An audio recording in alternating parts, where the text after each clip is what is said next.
It was a quiet Tuesday night in suburban Ohio. The houses on Maple Street stood still, their windows glowing gently in the early fall chill.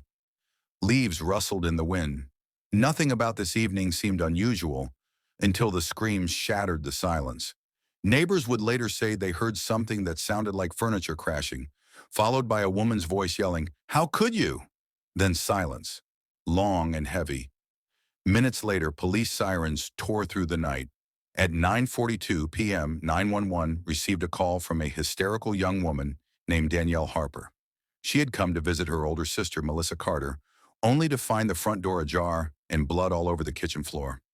Danielle had collapsed after seeing two bodies lying motionless, their faces she would never forget. Melissa Carter, 33 years old, was known as a quiet woman, married to 38-year-old Greg Carter. They lived in a modest two-story home with white siding and a backyard garden. Melissa worked as a receptionist at a local dentist's office. Greg was a regional manager at a warehouse company. On the surface, they were a normal couple. But under that surface, secrets were boiling. That night, Detective Simon Raines was called in. A 56-year-old veteran of the force, Raines had seen it all. Divorces gone bad, greed-fueled killings, crimes of passion. But this scene, this one, was chilling. Two bodies, a man and a woman, lay sprawled across the kitchen floor. Blood pooled beneath them, glistening under the hanging light. One knife, one killer, two victims. The woman was identified as Margaret Dawson, 58, Melissa's mother. The victims had been stabbed multiple times, Greg in the chest and shoulder, Margaret in the neck and lower abdomen. The weapon was found on the floor, covered in prints. The home showed no signs of forced entry. Nothing was stolen. The only unusual thing? The oven timer was still beeping, and a half-cooked lasagna sat inside. Detective Raines surveyed the scene with calm, steady eyes. "This wasn't random," he muttered to Officer Grady. "This was rage." Melissa Carter was nowhere to be found. By the next morning, Melissa was discovered walking alone along a road 10 miles from home. Her hands were cut and bloody, her clothes soaked in red and torn. She didn't resist arrest. In fact, she said nothing at all. At the station, Detective Raines sat across from her. Melissa stared at the wall, her face blank. Finally, she whispered, "I walked in on them. Right there. My husband and my mother. Together." Her voice cracked. Then came the tears. "They didn't even stop. They looked me in the eye. They didn't stop." Raines nodded, but inside he wasn't convinced. Something didn't sit right. In his experience, crimes of passion were messy, but they also had patterns. This scene seemed arranged, too perfect, too dramatic. He would dig deeper, into the marriage, into the past, into what Melissa had really seen. Because in his gut, Raines knew, not everything was as it seemed. And this story, it was just getting started. The interrogation room was cold. Melissa Carter sat hunched over, hands trembling. A thin blanket was draped over her shoulders, but it did nothing to stop her shaking. Detective Raines leaned against the wall, arms crossed. He had seen killers cry before. He had seen them scream, pray, lie, confess, and deny. He knew real grief from guilt. Raines watched her quietly for a few minutes, letting the silence do the work. Melissa finally broke it. "I didn't mean to kill them both," she said softly, eyes red. "I just snapped." "Walk me through it," Raines replied, his voice calm. Melissa took a breath. "I came home early. My shift ended at 5, but I didn't tell Greg. I was going to surprise him with takeout. Thai food. He loves Thai. I walked in and I heard them in the kitchen. At first I thought they were arguing, but then I heard noises, moaning. I froze. I crept closer, and that's when I saw it. My mother bent over the kitchen counter, my husband behind her. She buried her face in her hands. I couldn't believe it. My own mother." "And what did you do next?" Raines asked. "I screamed. They both looked at me like I was the problem. My mom said something like, 'Let's talk about this.' And Greg told me to calm down. I wasn't thinking. I saw the knife on the counter. I grabbed it. First, I stabbed Greg. He tried to grab me but fell. Then my mom lunged at me. I stabbed her too. I didn't plan it, it just happened. Her voice was shaking but steady enough to hold a timeline. Rains scribbled in his notebook. The forensic report was coming in as they spoke. Time of death, approximately 7:40 p.m. That gave Melissa enough time to flee the scene and be spotted near the highway later that night. The knife had only Melissa's prints. There were no defensive wounds on the victims, which was odd. No signs they tried to fight back. Rains asked, "You said your mom lunged at you. Where was she standing?" Melissa looked up. "By the sink." He nodded and made a note. The crime scene photos showed Margaret Dawson's body collapsed next to the fridge, not the sink. The fridge was on the opposite end of the kitchen. Could she have stumbled there after being stabbed? Possibly, but something still didn't fit. Rains turned to his partner, Detective Lila Moreno, a sharp-eyed investigator who had worked with him for over a decade. Together, they revisited the Carter house that afternoon. The forensics team was nearly done. The kitchen still smelled like blood and oregano. "We're missing something," Rains muttered. Moreno pointed to the broken wine glass near the table. There were 3 plates set on the table. Melissa said she came home with takeout, but the table was already set. With wine, candles. Rains crouched beside the table. So either she lied about the food, or she was expected. He stood up slowly, eyes scanning the room. Then he saw it, barely noticeable, a second wine glass in the sink. Washed, but still slightly smeared, not clean perfectly. Melissa had said she walked in and found them. That didn't leave much time for washing dishes. Rains looked at Moreno. "Why wash the glass? Unless you wanted to hide something?" Moreno nodded. "Looks like we've got more questions than answers." Back at the station, Rains ordered a full talk screen on both victims. Something about the calmness of the scene nagged at him. Crimes of passion weren't this neat. No struggle, no broken furniture, just blood and silence. Melissa claimed she snapped, but Rains had a growing suspicion. She hadn't just snapped. She had planned. Detective Rains stared at the evidence board in his office. The photos of Greg Carter and Margaret Dawson, the kitchen, the knife, and Melissa's mugshot were pinned and connected with red string. The words "premeditated" were scribbled across a sticky note. At first glance, Melissa's story made sense. She saw her husband and her mother in a compromising position and reacted in a blind rage. But there were too many details that didn't align. Too many things that looked rehearsed. Later that day, the lab results came in. Rains and Detective Moreno sat with Dr. Ethan Lowe, the forensic pathologist. "Here's what we found," Dr. Lowe began, pointing to a report on the table.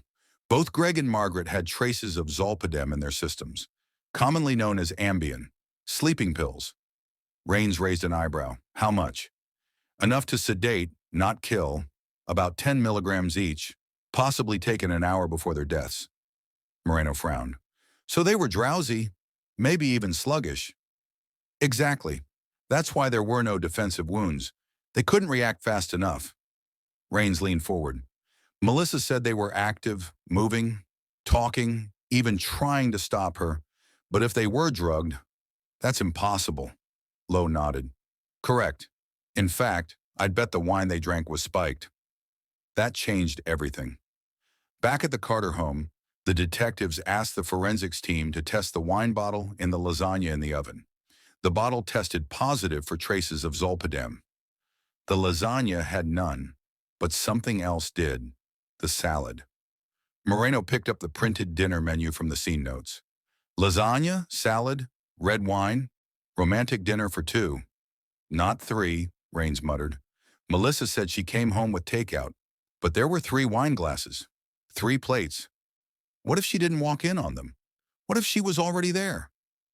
They reviewed the security footage from a nearby neighbor's doorbell camera. Around 6:20 p.m., Melissa's car was seen pulling into her driveway. She claimed she arrived at 7:50. She had lied. It was a setup. Melissa had planned the whole evening, a dinner for her husband and mother, drugged them with sleeping pills, waited for them to grow weak, then stabbed them both, clean and calculated. But why? The answer came from Melissa's younger sister, Danielle. She came to the station willingly when called. "Melissa hated Mom," Danielle confessed. "She always felt like Mom favored me. But lately, it was more than that. She believed Greg and Mom were having an affair. Why? Rains asked. Danielle hesitated. Because she found messages on Greg's phone. Messages from someone named MD about missing his touch, about wanting to taste him again. Melissa flipped. Thought it was Mom. MD. Margaret Dawson. Did she confront them? Moreno asked. She said she'd catch them in the act. She was obsessed. She said if it was true, she'd kill them both. Rains's mind raced. What if Melissa thought they were lover, but were they? He ordered a full forensic review of Greg's phone, tablet, and any backup drives. Later that night, Moreno walked into Rains's office, holding a folder. We cracked Greg's phone. The messages weren't from Margaret.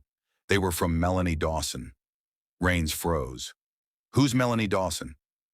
Moreno answered. Melissa's cousin. Margaret's niece. Same initials.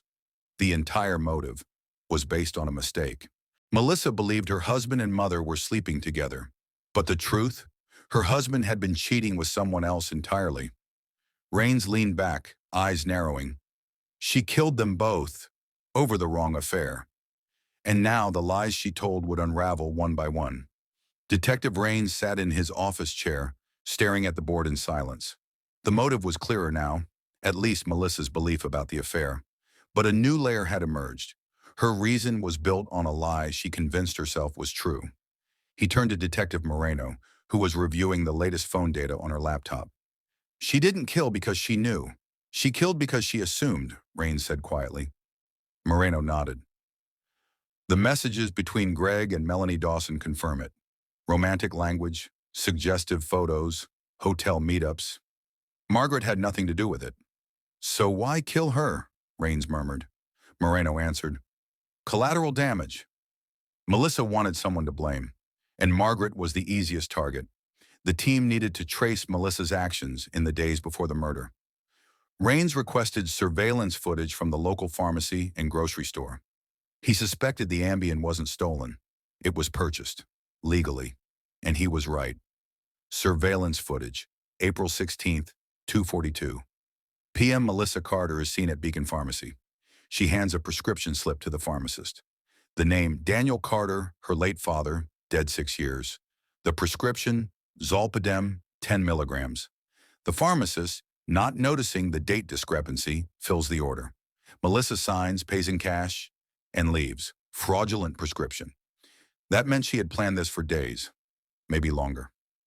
Back at the house, Moreno did a final walkthrough of the crime scene and made an interesting discovery. Inside a kitchen drawer, behind a box of old takeout menus, she found a leather-bound journal, Melissa's. Inside were weeks of entries, her handwriting neat, tidy, almost obsessive. March 28th. Entry. Greg's been distant. He comes home late and erases his texts. Mom keeps defending him. I don't know who I hate more. April 4th entry. I saw the messages. MD. That witch. I'll make them sorry. I'll give them one last dinner. April 15th. Entry. Bought the wine today. Got the Ambien too. Salad dressing will mask the taste. They won't feel a thing. They'll just fall. Rains stared at that last line. They'll just fall. Not scream, not beg. Just fall. Melissa didn't snap. She calculated every step. He called the DA's office and arranged for formal charges. 2 counts of first-degree murder and prescription fraud. The evidence was overwhelming, but Rains couldn't shake the feeling that something was still missing. That evening, he met with Melanie Dawson, the actual MD in question. She lived in a small apartment across town and answered the door wearing a nervous smile. I already talked to someone from your team, she said. I know, Rains replied. I just have a few more questions. When was the last time you saw Greg Carter? Melanie hesitated. 2 weeks ago, we met at a hotel on West 9th.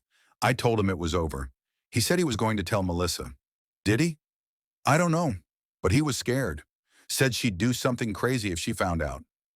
Rains's jaw tightened. Did he ever mention Margaret? His mother-in-law? Melanie blinked.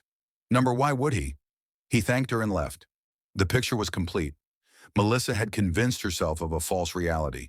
She poisoned them, waited for the drugs to kick in, and then murdered them with surgical precision, all because she couldn't see past her anger. It was hatred dressed up as heartbreak, and tomorrow she'd face the full truth. But Rains still had one more thing to uncover, the last message Greg ever sent before he died, and it would change everything. It was just past 7 a.m. when Detective Rains arrived at the precinct. Coffee in hand, determination in his eyes. He knew they were close. He could feel it like a cold breeze against the back of his neck. The case was unraveling, but a few loose threads still needed to be pulled. One of those was Greg Carter's last message. Earlier, the tech team had retrieved a backup of Greg's cloud account, including data from a deleted app he used for private chats. It was encrypted, but with enough pressure and a court order, they cracked it. Detective Moreno appeared at his office door. "We found it," she said, handing him a printed message log. Rains scanned the page. One message stood out. Sent at 7:12 p.m., the night of the murders. To Melanie Dawson. "I told Margaret tonight. She was shocked, but she understood. I think she suspected it for a while. Melissa's going to lose it when she finds out. I'll tell her after dinner. Wish me luck." Rains's eyes narrowed. Greg had told Margaret about the affair, not participated in one with her. The message proved Margaret wasn't part of the secret romance. She was simply the first person Greg confided in. A mother-in-law shocked by her son-in-law's betrayal. Margaret knew, but Melissa thought she was involved. A mistake that ended 2 lives. Back in the interrogation room, Melissa Carter sat with her arms folded, still wearing the county-issued jumpsuit. Her face was blank, but her eyes were calculating. Sharp, not broken. Rains entered and placed the message log in front of her. "You recognize this?" She glanced at it but said nothing. "That's Greg's last message before you killed him. He wasn't sleeping with your mother. He told her about his affair with Melanie. Margaret didn't betray you. She was going to help you." Melissa didn't move. "You stabbed them both based on an assumption," Rains continued, his tone steady but cold. "You didn't just murder your husband. You murdered an innocent woman who raised you." Silence. Then Melissa's lips curled into a slight smile, mocking, hollow. "I didn't assume," she said softly. "I knew. My mother, she always wanted Greg to leave me. She always thought I wasn't good enough. Whether they slept together or not, it doesn't matter. She chose his side. You drugged them," Rains pressed. "You planned it all. You even used your father's name to get the pills. This wasn't rage, it was strategy." Melissa leaned back in her chair, her voice calm and chilling. "Maybe, but now they're both gone, and I finally have peace." Rains left the room, stomach turning. Melissa didn't kill from grief. She killed to erase humiliation, an act of control disguised as heartbreak. Later that day, the DA's office filed additional charges: conspiracy to commit murder and evidence tampering. Melissa had deleted multiple texts between her and Greg in the days before the murder, attempting to cover her tracks. The DA made a statement to the press. This was not a crime of passion. This was a calculated execution built on jealousy, shame, and mistaken identity. Justice will be served. Rains updated the evidence board, drawing a heavy red X through both Greg and Margaret's photos. Now only one remained, Melissa. But as he looked at her cold stare from the booking photo, Rains knew the story wasn't just about what Melissa did. It was also about what she'd believed, how easily false assumptions could poison the mind. He flipped to a new sheet. There was one more thing he needed: the original prescription Melissa forged, and a witness who had seen her at the pharmacy. One more thread to tighten the noose. The days following Melissa Carter's arrest felt like a blur to Detective Rains. The weight of the case, the lies, and the twisted truth pressed down on him. He had hoped that Melissa's confession would mark the end of the nightmare, but it seemed like every time he thought they were done, something new emerged, a new piece of the puzzle. At the precinct, Rains sat hunched over his desk, a steaming cup of coffee beside him, the evidence file open in front of him. He had spent hours combing through the case, trying to piece together the last details. There was one question that still lingered in his mind. How did Melissa think she could get away with this? The answer, he realized, was chilling. Melissa had covered her tracks meticulously. She had erased texts, manipulated the timeline, and planted false assumptions. She hadn't just killed in the heat of the moment. She had thought everything through. But there was one thing she hadn't anticipated: the sheer determination of a seasoned investigator. He called Detective Moreno into his office. "We need to track down the pharmacist who filled Melissa's father's prescription." Moreno raised an eyebrow. "What for? We already know she used the name of a deceased person to get the drugs." "Exactly," Rain said, tapping the table with his fingers. "But we don't know if she used that same prescription elsewhere, and we don't know what else she might have tried to cover up." Within hours, they had the pharmacist's contact details and were on their way to his office.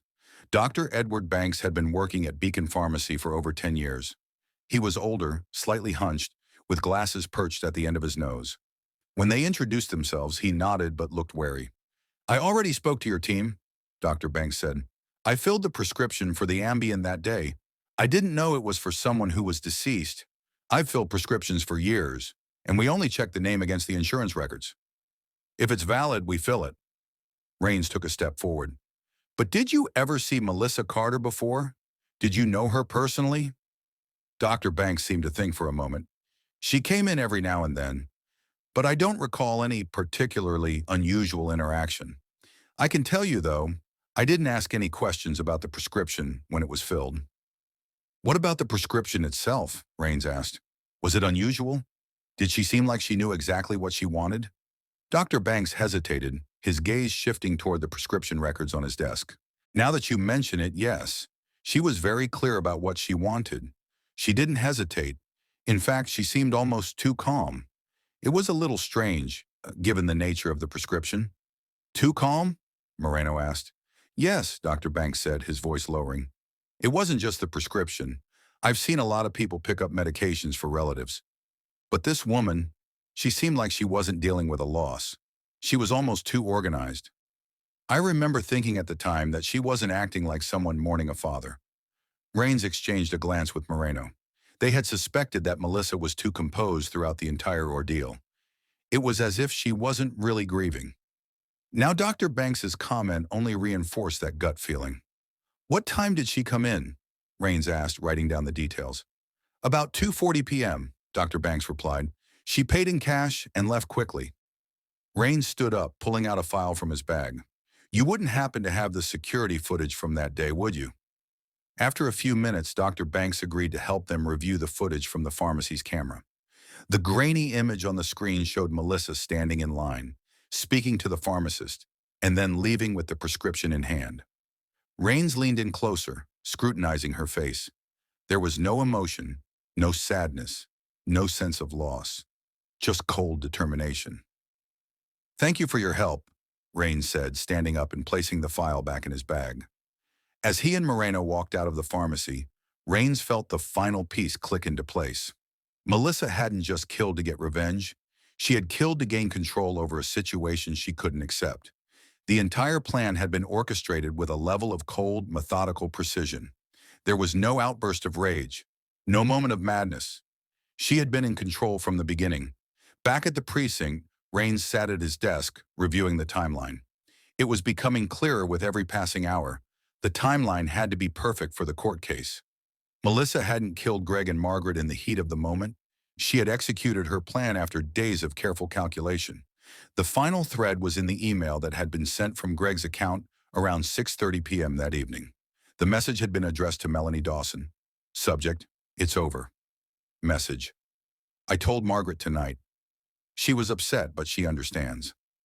I'll talk to Melissa tomorrow. She deserves to know." Rains read it again. So Greg had planned to tell Melissa himself, but had waited until after dinner. That one detail proved Melissa had lied about being caught. She wasn't just a victim of infidelity. She was a woman who had been so consumed by jealousy, so desperate to make sense of the betrayal, that she had made it all about her. And when she walked into that kitchen, she wasn't just angry. She was already certain of what she needed to do.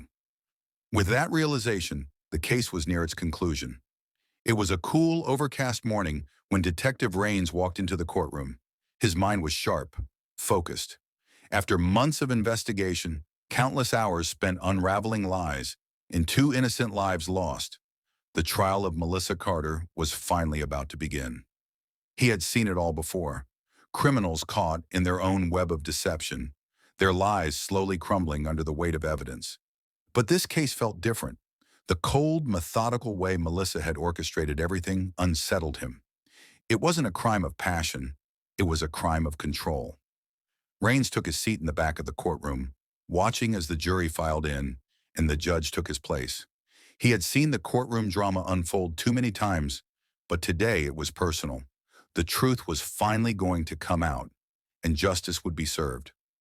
Melissa sat at the defense table, her face impassive, as usual. Her lawyer was arguing to the jury that she had been overwhelmed by the emotional toll of her marriage and the betrayal she had suffered, that it was a crime of passion, not premeditated. But Raines knew the truth. It wasn't passion, it was vengeance. And vengeance was a cold, calculated beast. The prosecutor, a seasoned attorney named Alice Reynolds, stood up and addressed the jury. Ladies and gentlemen of the jury, you've heard the testimony, you've seen the evidence. We've shown you how Melissa Carter meticulously planned the murders of her husband, Greg Carter, and her mother, Margaret Dawson. How she poisoned them, waited for the drugs to take effect, and then coldly ended their lives. Raines leaned forward, listening intently. The prosecutor was doing an excellent job of presenting the facts. Melissa Carter didn't act out of love. She didn't act out of grief. She acted out of jealousy, out of a need to control a situation she couldn't accept. She believed that if she eliminated Greg and Margaret, she could reclaim the life she thought she deserved. The prosecutor paused, letting the weight of her words sink in. Raines felt a sense of closure slowly beginning to settle in. This was the moment when everything was finally coming together. Melissa's lies, her assumptions, her manipulation, it was all coming to light. Alice Reynolds continued, her voice steady and strong. You've seen the evidence. The Ambien prescription Melissa fraudulently obtained, the messages she deleted, the surveillance footage that shows her purchasing the drugs. She planned this murder down to the smallest detail. She even manipulated the timeline to make it seem like she had been betrayed in a way she could never forgive. Raines felt a tightness in his chest as the prosecutor described the sequence of events. The lies Melissa had told herself, the cold precision with which she carried out her plan. It wasn't just a murder, it was a complete and utter betrayal of everything that had once mattered to her. The defense attorney stood up next, attempting to sow doubt in the minds of the jury. Ladies and gentlemen, we acknowledge the tragedy of these deaths, but we ask you to consider Melissa's state of mind. She was suffering. She found out about the affair. She was overwhelmed by emotions. She wasn't in control of her actions. The pressure of her marriage, her mother's betrayal, and the emotional turmoil she endured pushed her to make an impulsive decision. The defense's argument was weak. Melissa's cold demeanor throughout the investigation, the lack of remorse, and the evidence showing premeditation all but destroyed the defense's case. Raines knew that it was only a matter of time before the jury saw through the facade. The trial lasted a week, with both sides presenting their final arguments. In the end, the jury deliberated for only a few hours before returning with their verdict. Raines sat with his arms crossed, watching as the jury foreman stood. We, the jury, find the defendant, Melissa Carter, guilty of 2 counts of first-degree murder and 1 count of prescription fraud. A hush fell over the courtroom as the words hung in the air. Melissa's expression remained unchanged, but Raines could see the slightest flicker of something in her eyes. Regret? Perhaps. Or maybe just the realization that she had been caught in her own web of lies. The judge sentenced Melissa to life in prison without the possibility of parole. As she was led away in handcuffs, Raines felt a strange sense of relief wash over him. The case was over. The victims had been given justice. But there was no real victory in this. 2 lives had been lost, destroyed by a woman's obsession with control. The Carter family would never be the same, and neither would Melissa. She had lost everything, her family, her freedom, and her humanity. As Raines walked out of the courtroom, he couldn't help but think of the irony. Melissa had believed she could control everything, her marriage, her mother, her life. But in the end, the one thing she couldn't control was the truth. And the truth had set them all free. This concludes the story. If you need any further revisions or want to explore another direction, feel free to ask.